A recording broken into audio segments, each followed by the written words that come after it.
December 6th, Saturday of the first week of Advent. Mathew 9:35 to 10:1, 5 to 8. Every December, homes and shops across the world are filled with images of a jolly man in a red suit, bearing gifts and laughter. For many families, Catholic and otherwise, the figure of Santa Claus has become inseparable from the celebration of Christmas.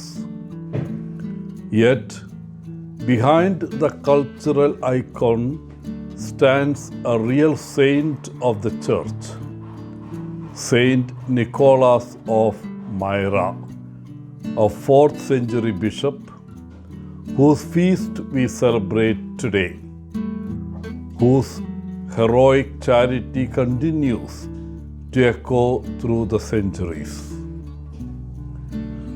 Saint Nicholas was born in the late 3rd century in Muttada, in what is now Turkey. Orphaned at a young age, he inherited substantial wealth. Wealth he saw not as personal possession, but as a gift entrusted to him for others. Guided by the gospel admonition to care for the least of these, Nicholas became known for his quiet and generous charity, given secretly and without fanfare.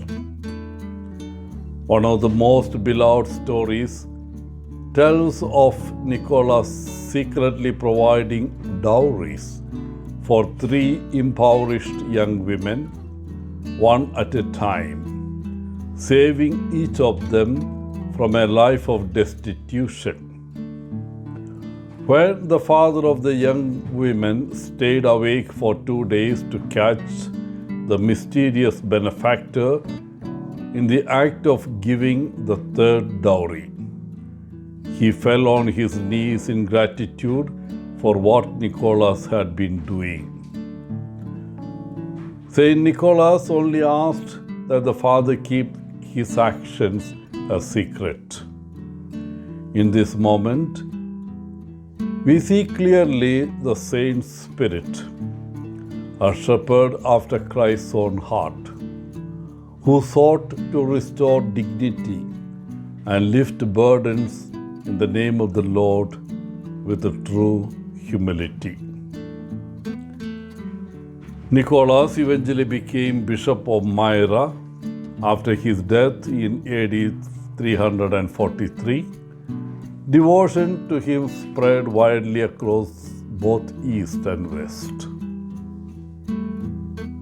In today's Gospel reading, Mathew says, when Jesus saw the multitudes, he was filled with deep compassion for them. Jesus recognized how lost, hungry, and alone the people were. Truly, they were sheep without a shepherd. They had no one to tend them or care for them. Jesus then called his 12 disciples. He gave his disciples the power and ability to heal, to drive out unclean spirits, and to cure every disease. Jesus then instructed his disciples to find the lost sheep of Israel. Dear friends, today Jesus also gives us the power to heal. We may heal simply by listening to another person, or we may heal by giving an unexpected gift of our time or ability. We may heal by truly seeing another person. We all have the ability to heal. The question may be, do I truly believe this? And do we use our gift of healing? Wishing you a good day. Father Paul, CSSR from Kerala.